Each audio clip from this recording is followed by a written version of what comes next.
তোমরা তো বাজারে কেনা কন্ডিশনার ইউজ করেইছো, চলো এবার ঘরোয়া পদ্ধতিতে কন্ডিশনার ইউজ করা যাক।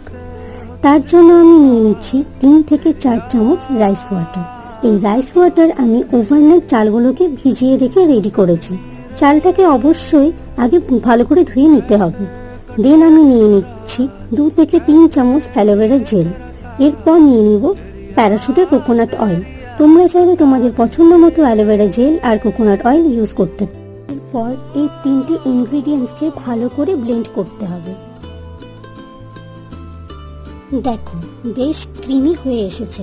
এরপর এটাকে একটি খালি কন্টেনারে রেখে 1 থেকে 2 সপ্তাহ ফ্রিজে স্টোর করে রাখা যাবে। এই কন্ডিশনার হেয়ারের লেন্থে এবং স্ক্যাল্পে অ্যাপ্লাই করে 5 মিনিট হোল্ড করে রেখে ওয়াশ করে নাও। রেজাল্ট তোমরা নিজেরাই দেখতে পাবে। ভিডিওটি যদি ভালো লেগে থাকে তাহলে একটি লাইক এবং সাবস্ক্রাইব করে দিও। বাই।